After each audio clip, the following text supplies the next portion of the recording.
오늘 하나님 말씀 같이 보겠습니다. 요한 1서 5장 1절에서 3절 같이 보겠습니다.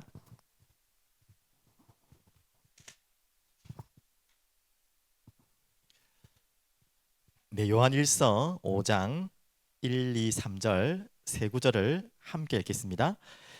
예수께서 그리스도이심을 믿는 자마다 하나님께로부터 난 자니 또한 낳으신 이를 사랑하는 자마다 그에게서 난 자를 사랑하느니라. 우리가 하나님을 사랑하고 그의 계명들을 지킬 때에 이로써 우리가 하나님의 자녀들을 사랑하는 줄을 아느니라. 하나님을 사랑하는 것은 이것이니 우리가 그의 계명들을 지키는 것이라. 그의 계명들은 무거운 것이 아니로다. 아멘. 오늘 말씀의 제목은 그의 계명을 지키는 자입니다. 부제가 있는데요. 오늘 제가 지은 제목은 또 저 제목과 함께 무겁지 않은 그의 계명들이라는 제목입니다. 무겁지 않은 그의 계명들이 뭘까요? 무겁지 않은 그의 계명들. 먼저 우리 서론에 계속 찬양했던 것처럼 또 제가 계속해서 간절하게 기도하고 고백했던 것처럼 여기 앉아 계신 분들, 방송으로 보시는 모든 분들 함께 구하길 바랍니다. 뭘 구하라고요? 나와 있죠? 은혜를 구하라. 우리 결론에 이 고백을 또 할 겁니다. 미리 말씀드리면 오늘 이 자리에 또 방송으로 보는 모든 분들 마음속으로 계속 하나님 앞에 은혜를 구하시길 바랍니다. 하나님 은혜를 주시고자 해요.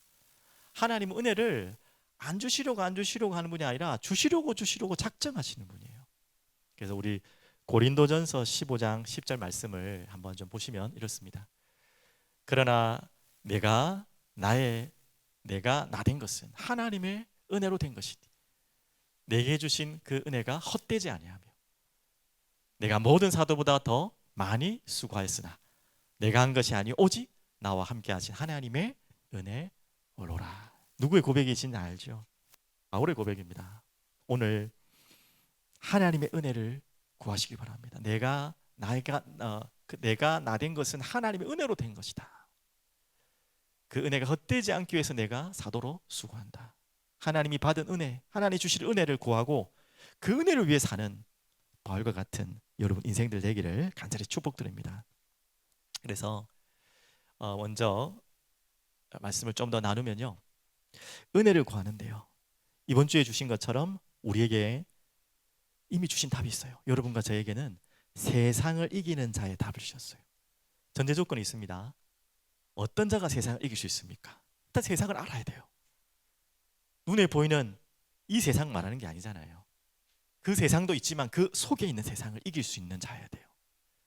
눈에 보이는 세상을 이기려면 돈, 권력, 명예 뭐 이런 걸로 이기겠죠. 하지만 눈에 보이지 않는 세상을 이기려면 그것으로는 택도 없습니다. 그래서 눈에 보이지 않는 세상을 이기는 자의 답을 하셨죠? 예수가 누구시죠? 그리스도이심을 믿는 자가, 더 정확하게 말할까요? 예수께서 그리스도이심을 믿는 자만 세상을 이길 수 있도록, 하나님께로 난 자만 세상을 이길 수 있도록 하나님은 우리를 부르셨습니다. 또 오늘 또 중요합니다. 그의 계명을 지키는 자라고 말씀하셨어요. 그의 계명들을 지키는 자가 이 세상을 이기도록 주셨습니다. 그러면 오늘 서론이 이미 모든 결론을 가지고 다 말씀드리고 하나하나 풀어가겠습니다. 그 계명을 지키는 자가 어떤 자라고 했죠? 하나님을 사랑하는 자, 또한 하나님께로 난 자, 그 하나님의 자녀를 사랑하는 자입니다. 하나님 이들을 통해서 세상을 이길 수 있다고 했어요. 첫 번째는 뭐라고요? 예수께서 그리스도이심을 믿는 자. 두 번째는 뭐라고요? 그의 계명을 지키는 자. 그 지킨 자가 뭐라고요? 하나님을 사랑하고 하나님 자녀를 사랑하는. 이 은혜가 우리에게 임했습니다. 여러분과 저에게는 세상을 이길 수 있는 은혜가 임했어요. 근데 왜 자꾸 은혜를 또 구하라고 하느냐? 그 임한 은혜를 여러분 사모하시길 바랍니다. 잊지 바랍니다. 세상 가운데 살기 때문에 또 놓쳐버릴 수 있어요. 놓치지 않으시길 바랍니다. 그걸 구하세요. 그래서 우리 아이들도 기억나죠? 결론에 당근합시다. 자, 우리 옆에 계신 분들께 인사합시다. 예, 당근합시다.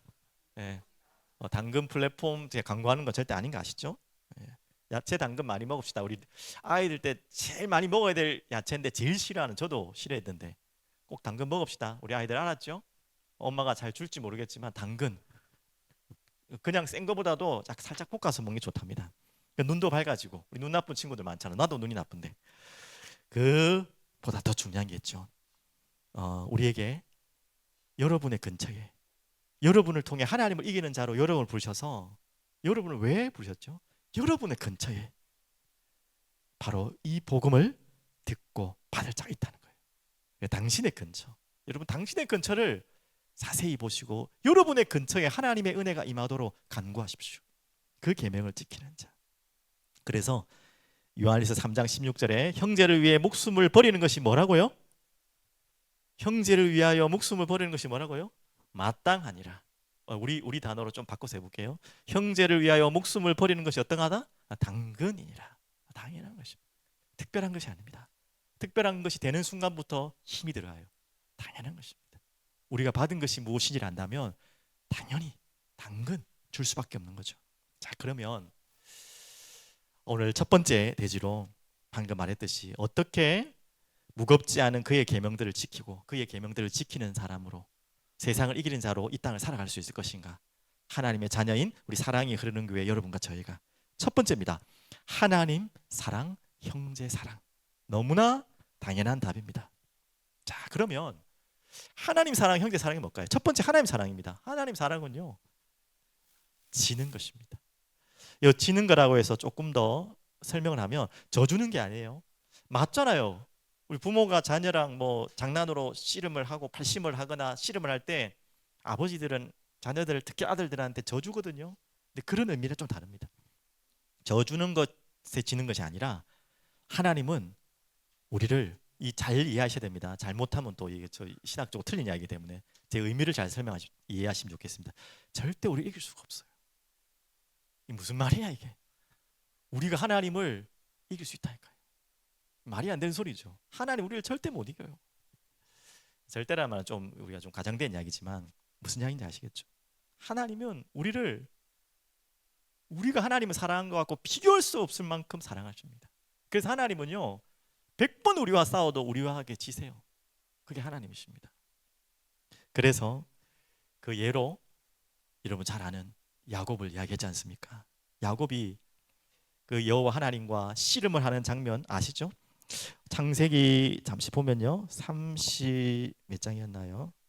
저기 근데 32장 창세기 32장에 보면 뭐 성경 안 보셔도 되는데 혹시 보실 분은 보시면 되겠습니다.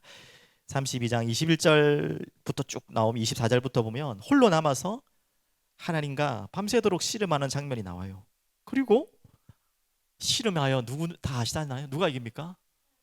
하나님 이기지. 맞아. 하나님 맞아. 하나님 이기는 게 당연한 대답인데 하나님이 집니다. 이거 보면 야곱이 이깁니다. 그러면서 이 야곱에게 하나님이 이름을 지어주시죠. 새로운 이름. 그게 뭐예요? 이스라엘. 그 이름 자체가 이미 그 뜻이에요. 하나님과 여호와 하나님과 겨루어 싸워 이겼다는 거예요. 그 이름을 주십니다. 그래서 야곱이 건방지게 감히 당신의 이름을 알게 해주시옵소서. 그렇게까지 이야기를 하죠. 그리고 그곳을 브니엘, 하나님을 대면한 장소, 하나님의 얼굴이 브니엘이잖아요. 브니엘에 기름을 붓고 그곳에 다시 돌아올 것을 이 브니엘의 베델이죠. 그건 제가 좀 착각을 했네요. 브니엘의 이란 이름을 또 허락을 받았습니다. 이 말은 무슨 말이냐 여러분 아시죠? 그래서 진짜 뭐 야곱하고 싸워서 져서 그렇겠습니까? 진짜 이길 수가 없어서 그럴까요? 아닙니다. 질 수밖에 없는 야곱 하나님이세요. 왜? 하나님이 야곱을 너무나 사랑하시거든요. 그래서 져주는 것, 질 수 있는 사람은 반대로 질 수 있는 존재는 반드시 이길 수 있는 존재만이 져주는 거예요. 맞죠? 100번 싸웠는데 한 번이라도 내가 질 가능성이 있다. 그럼 져줄 수가 없어요. 근데 100번 싸워서 100번 이길 수 있는 사람이 져주는 게 진짜 져주는 거예요. 근데 하나님은 져준다는 표현도 맞지만 질 수밖에 없어요. 그 이야기를 하는 것입니다. 왜요? 하나님 우리를 너무나 사랑하셔서. 그 증거가 저기 나와 있는 로마서 8장 32절입니다. 그리고 뭐 신명기 4장 37절 또 7장 8절 10장 15절 신명기 먼저 한번 볼까요? 신명기서를 제가 한번 읽어드릴게요. 찾기 어려우신 분들은 안 보셔도 되니까 신명기서 7장을 보면 이런 나옵니다. 구구절절 신명기는요, 하나님께서 우리를 사랑한다는 표현이 너무나 많아요. 그 가운데 대표적인 몇 구절만 드리면 4장 37절 보면 제가 읽어드릴게요. 여호와께서 네 조상들을 사랑하신 고로 그 손이 너를 택하시고 큰 권능으로 친히 인도하여 애굽에서 나오게 하시며, 우리 조상들을 사랑하시고 그래서 너희들까지 택했다. 그러면서 7장 8절에도 나옵니다. 반복적으로 말씀하세요. 여호와께서 다만 너희를 사랑하심으로 말미암아 또는 너희 조상들에게 하신 맹세를 지키려 하심으로 말미암아 자기의 권능의 손으로 너희를 인도하여 내시되 너희를 그 종되었던 집에서 애굽 왕 바로의 손에서 속량하셨다. 마지막 10절 15절도 같은 말입니다. 뭐라고 말씀하셨죠? 여호와께서 오직 내 조상들을 기뻐하시고 그들을 사랑하사 그들의 후손인 너희를 만민 중에서 택하셨음이 오늘과 같으니라. 이게 하나님께서 갑자기 주신 사랑이 아니라 영원전부터 구약부터 시작을 통틀어 지금까지도 일심 전심 지속으로 사랑하시는 마음이에요. 이 표현을 제가 로마서 8장 32절 한 구절로 요약했습니다. 이렇게 말씀하고 있어요. 우리 같이 한번 읽어볼까요? 자기 아들을 아끼지 아니하시고 우리 모든 사람을 위하여 내주시니가 어찌 그 아들과 함께 모든 것을 우리에게 주시지 아니하겠느냐. 저는 이 구절 읽을 때마다 자주 언급하고 여러분께 전달하는데 가슴이 너무 찡해요. 아들을 내어주시니가 그 아들과 함께 우리에게 모든 것 주시지 않겠나? 맞죠? 여러분과 저는 적당히 하나님의 사랑을 받은 게 아니에요. 적당한 걸 받은 게 아니에요. 많은 것을 받은 것도 아니에요. 하나님 우리에게 많은 것을 적당히 줬다고 하나 했습니다. 뭐라고 나왔습니까? 모든 것을 다 주셨다. 그 모든 것의 주인공이 바로 예수 그리스도이십니다. 하나님이 여러분을 그렇게 사랑하세요. 이 구절이 바로 하나님이 우리에게 졌다는 것입니다. 그 표현입니다. 예수 그리스도께서 사단에게 져가지고 십자가에 박히신 게 아니세요. 아니시죠, 맞죠? 사단을 멸하기 위해서도 맞지만 그 이전에 죄를 해결하기 위해서 우리를 위해서 우리에게 지셔서 십자가에 죽으신 거예요. 사단한테 져가지고 매달려 돌아가신 것이 아니라 우리에게 져서 십자가에 돌아가신 것입니다. 잘 이해하셨죠, 맞죠? 그만큼 하나님 우리를 사랑하시는 거예요. 여러분 한 사람만 이 땅에 구원받을 자가 남았더라도 예수님은 십자가에 달리셨을 것입니다. 분명히 그렇게 하시고, 하나님의 사랑은 여러분 이런 것입니다. 이것을 가지고 우리는 세상을 이기는 것입니다. 이것을 가지고 우리는 계명을 지키는 것이에요. 그러면 두 번째입니다. 이 하나님 사랑으로 넘어가서 이제는 뭐죠? 형제 사랑인데요. 바로 형제 사랑, 교회를 말하는 거죠. 교회 안에 형제를 사랑하는 의미는 뭐냐? 손해보는 것입니다. 손해보는 데 기쁘신 분 있습니까? 진짜 사랑하고 있는 거예요. 우리 친구들, 우리 아이들, 형제들하고 싸울 때 왜 싸워요? 항상 내가 손해보는 것 같거든. 엄마가 형한테만 누구한테만 더 주는 것 같거든. 그 손해보는 것 같고 나는 덜 뭘 받는 것 같으니까 짜증이 나고 그것 때문에 서로 싸우기도 하고 뺏고 그러잖아요. 그건 이제 어려서 그렇겠지만 진짜 형제를 사랑하고 가족을 사랑하면 내가 좀 덜 받는 게, 내가 덜 먹는 게 기쁠 때가 있어요. 이 사랑을 알게 되면 그렇게 되는 거세요. 형제 사랑이라는 것이 바로 그겁니다. 장사와 사업은 절대 그렇지 않아요. 내가 손해보는데 기쁜 사업가는 아무도 없을 거예요. 자선 사업가 빼고. 자선 사업은 그렇겠지만 정상적인 사업을 하는데 내가 손해보는데 기쁘다, 뭐 사업을 안 해야죠. 그거는 나쁘다는 말이 아니에요. 그거는 당연한 권리입니다. 우리는 사업을 위해서 이곳에 온 것이 아닙니다. 이익과 유익을 위해서 이곳에 온 게 아니에요. 우리는 손해보러 이 사랑이 흐르는 게 왔습니다. 손해보기 위해서 여러분과 저희를 하나님 만나게 서로 손해보, 누가 더 손해보느냐, 그게 기쁜 거예요. 그게 가장 행복한 것입니다. 그래서 이 마음을 가장 잘 표현한 바울의 표현이 빌립보서 2장 17절이거든요. 이미 바울은 뭐라고 표현했냐?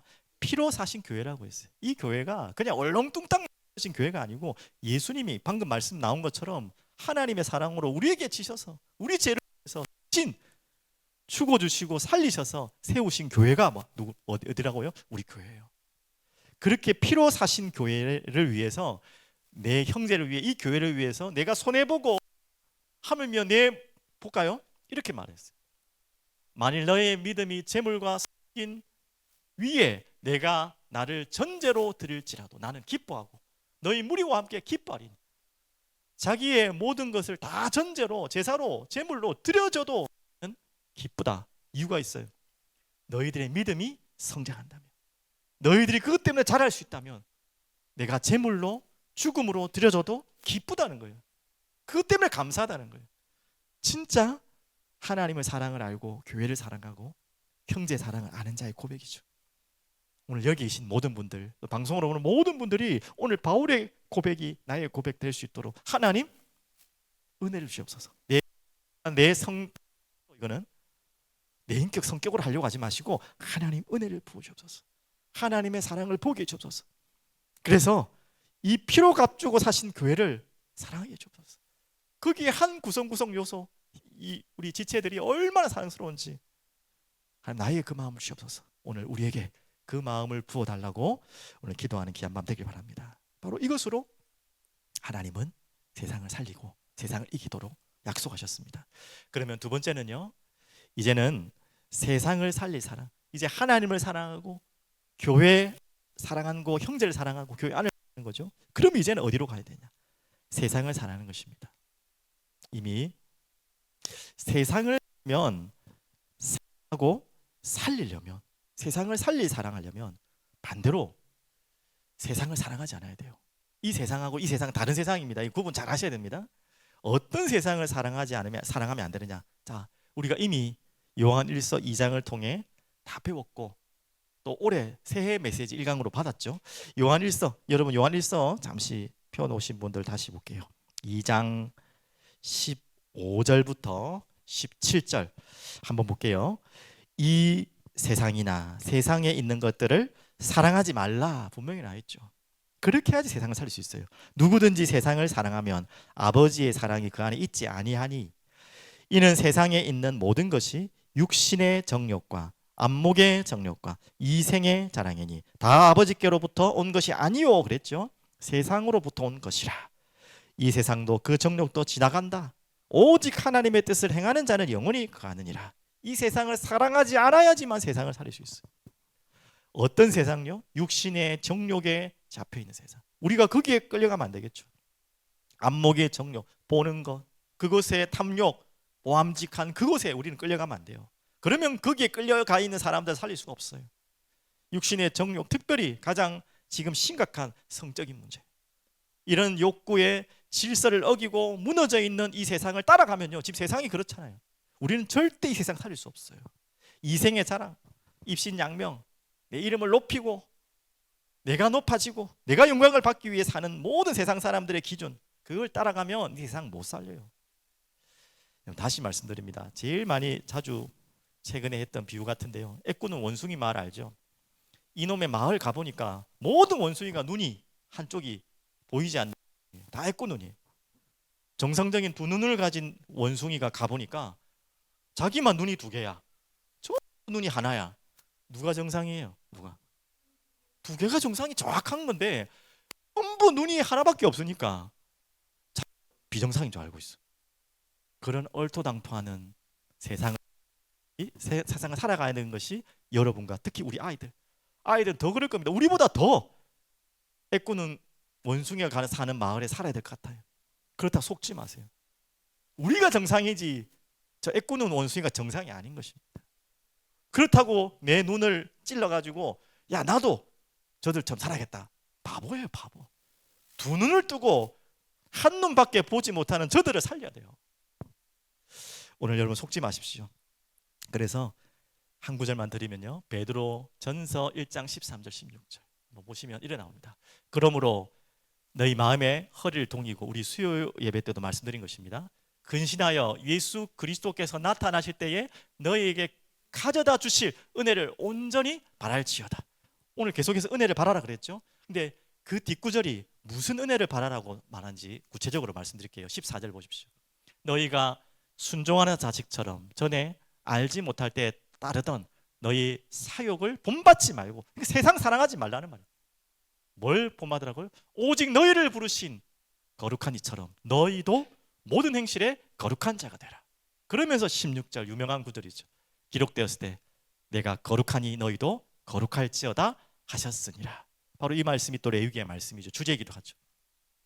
바로 하나님은 여러분과 저와 같은 하나님의 백성들을 통해 어떻게 세상을 살리고자 하냐면 세상을 사랑하지 않고 세상과 구별되어 세상 안에 거룩한 존재로 남겨져서 그것으로 하나님은 세상을 살리기를 원하십니다. 고리타분하고 답답하고 세상 사람들은 다 저렇게 사는데 왜 내만 저렇게 살아야 되냐가 아니에요. 정말 하나님을 사랑하고 그 하나님의 사랑을 받으면 그 계명을 지키는 것이 어렵지 않아요. 어렵지 않은 게 아니라 그것 때문에 행복해요. 그것 때문에 손해보는 게 기뻐요. 그것 때문에 세상에 뒤처지는 것 같아도 그것 때문에 주눅되지 않아요. 그것으로 하나님은 여러분과 같은 저와 같은 소수예요. 어떻게 보면 여러분 주변에 한 명도 그런 사람이 세상에 없을 수도 있어요. 외로울 수도 있어요. 상관없어요. 하지만 하나님은 그 소수를 통해 그 많은 다수를 살리고자 약속하셨습니다. 그 소수마저 무너진다면 그건 큰일. 오늘 하나님 여러분 그렇게 부르신 것을 믿으시기 바랍니다. 그 다음에 우리가 찾을 이제 세상 살릴 사랑입니다. 그 세상과 이 세상 다릅니다. 진짜 살려야 될 세상이죠. 복음을 들어야 될 세상. 요한복음 3장 16절 우리 다 아는 말씀입니다. 다 같이 한번 같이 읽어볼까요? 시작. 하나님이 세상을 이처럼 사랑하사 독생자를 주셨으니 이는 저희를 믿는 자마다 멸망하지 않고 영생을 얻게 하려 하십니다. 맞죠? 우리에게 하나님이 맡기신 세상, 하나님이 사랑하신 그 세상. 요한복음 13장 1절에도 말씀하고 있습니다. 세상에 있는 자기 사람들을 사랑하시되 예수님이 끝까지 사랑하시니라. 오늘 이 빌립보서 2장 5절 그리스도 예수의 마음을 품어라 그랬잖아요. 이 그리스도 예수의 마음입니다. 세상을 사랑하시고 세상을 끝까지 사랑하시는 그 하나님의 마음이 예수님께, 그 예수님의 마음을 우리가 담는, 그래서 세상을 사랑하는 여러분 되시기를 간절히 축복드립니다. 마지막 우리 결론으로 오늘 무슨 기도회입니까?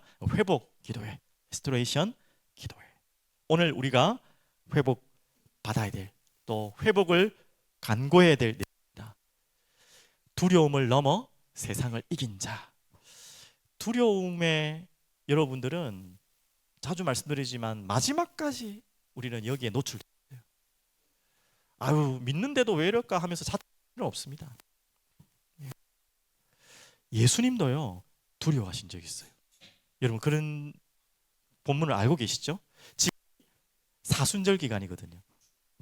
사순절 기간이라는 것은 예수님 십자가 지기 전 40일 전을 말하는 거거든요. 그 예수님이 아시다시피 동산에 겟세마네 동산에서 마지막 십자가 지시기 전에 간절히 기도하는 장면이 나옵니다. 어느 정도로 표현했냐? 얼마나 간절하게 했냐? 힘이 흘러가지고 핏방울이 될 만큼이라고 표현했어요. 진짜 피가 나온 건 아니겠지만 그만큼 간절하게 기도했어요. 그런데 예수님 뭐라고 기도하는지 아세요? 예수님답지 않은 기도를 했어요. 이 잔을 넘어가게 해달라. 십자가의 이 고통을, 이 십자가를 하나님 넘길 수 넘겨달라는 기도예요. 예수님 또한도 인성으로 오신 그 모습을 보여주면서 두려움 속에 하나님이 기도했습니다. 우리도 그럴 수 있다는 거예요. 너무 믿는데 나는 왜 이렇게 두려움이 많고 왜 이렇게 나는 잘 넘어지고 속고 뭐 시달리고 때문에 여러분 거기에 필요도 없어요. 정말 예수님께서 그 기도 속에서 결국은 뭡니까? 십자가를 지셨어요. 그리고 승리하셨습니다. 여러분 믿으시기 바랍니다. 이 예수님도 두려움을 가질 때가 있다는 거예요. 두려움이 문제가 아니라 두려움을 이길 수 있는 세상을 이기신 그 예수도, 그 예수 그리스도를 여러분 어떻게 그러면 이겼겠습니까? 근데 이미 기도했잖아요. 뭐라고 기도했어요? 잔을 돌려주시되 할 수 있거든 하시되 뭐라고 했죠? 하나님 뜻대로, 내 뜻대로 말고 하나님 뜻대로. 오늘 우리가 할 건 그거예요. 우리는 두려워서 이거 좀 해줘, 이거 좀 막 두려움에 하나님께 발버둥치지만 결국 우리가 해야 될 기도는 뭡니까? 하나님의 뜻을 찾는 거예요. 그걸 찾아버리면 끝나는 거예요. 예수 그리스도도 우리에게 모델을 보이신 거예요. 우리에게 두려움이 오고 문제가 오지만 하나님의 뜻을 찾아버리면 그건 지나가는 거예요. 예수님은 그것으로 지나간 것입니다. 그래서 십자가를 지셨고 결국 어떻게 됐습니까? 완전한 승리를 주신 거예요. 그 두려움의 현장에서 최고의 승리를 얻으신 것입니다. 여러분에게도 두려움의 많은 현장들이, 현실들이, 환경들이 올 거예요. 그것 때문에 아이고 내 같은 나는 왜 이렇게 이런데 자꾸 속고 넘어질까 하고 그거에 또 하고 눌리지 마시고 하나님의 뜻을 찾도록 간구하십시오. 그렇게 되면요, 그 두려움의 현장에서 하나님은 부활의 체험을 하는 것입니다. 십자가의 체험을 넘어 부활의 체험, 모든 것을 살리시는, 내가 살아나고 현장이 살아나는 하나님의 축복을 보실 것입니다. 그것 때문에 예수님을 하나님 보신 거예요. 이번 사순절 기간이 그런 기간 되길 바랍니다. 여러분에게 아직도 해결될 수 없는 두려움의 문제, 두려움이라는 것은 그냥 하나의 공포가 아니라 너무나 많은, 예전에 설명한 것처럼 여러분만이 갖고 있는 게 있잖아요. 참 뛰어넘을 수 없는 한계가 있잖아요. 이번 사순절 기간이 그런 기간 되길 바랍니다. 지금 와 있는 환경, 상황, 또 내 영적 문제, 내 마음, 생각, 모든 부분에 내가 두려움에 잡혀 있는 그 부분을 하나님의 뜻을 찾는 사순절의 기간 되게 해 주시옵소서. 그래서 이번에 3월 31일이 부활주일입니다. 그래서 3월 31일 그 한 주간, 주일 되기 그 전 주간이 고난 주간 한 주간이거든요. 그래서 우리 사랑의 흐르는 교회 특별 새벽기도회 예, 첫 새벽기도 특별 새벽기도를 그때 하려고 합니다. 한 주간 동안. 그 한 주간 전에는 또 고난 주간이기 때문에 함께 또 준비 또 기간하고 한 2주 정도를 기도하는데 마지막 한 주는 진짜 집중해서 하고, 그렇게 해서 방금 제가 드렸던 기도 제목처럼 두려움을 넘어서 세상을 이기는 십자가와 그 십자가에 승리하신 부활의 권능을 체험하고 동참하는 하나님의 자녀로 살게 해주옵소서. 그 고백을 오늘 여러분 찾는 귀한 여정들 되시길 바랍니다. 마지막으로 우리 서론에 말씀드린 것처럼 한 번 더 고백합니다. 고린도전서 15장 10절 잘 아시죠? 그러나 내가 나 된 것은 누구의 은혜다? 하나님의 은혜로 된 것이니. 오늘 이 하나님의 은혜를 구하는 여러분 되시기를 간절히 축복드리겠습니다. 기도하고 우리 하나님께 찬양드립니다. 살아계신 주님, 감사와 찬양을 드립니다. 오늘 받았던 말씀처럼 우리를 예수를 그리스도로 믿게 하시고 또 하나님 사랑을 받고 하나님을 사랑하고 형제를 사랑하며 세상을 사랑할 수 있는 그것으로 세상을 이긴 자로 우리를 불러주신 것 감사합니다. 이 한없는 은혜를 다시 한 번 더 확인케 하시고 또 우리에게 이미 부어주신 그 한없는 은혜를 날마다 우리가 체험케 하여 주옵소서. 오늘 이 자리에 간구하오니 은혜를 부어 주옵소서. 두려움 속에 묶여있는 모든 부분을 하나님 앞에 겟세마네 예수님의 기도처럼 엎드려 기도하게 하시고 하나님의 뜻을 간구하게 하시며 십자가를 넘어 부활을 체험하는 모든 우리 사랑이 흐르는 교회 가족들, 특히 우리 사랑 후대들 인도하여 주시옵소서. 감사드리며 살아계신 예수 그리스도 이름으로 기도합니다.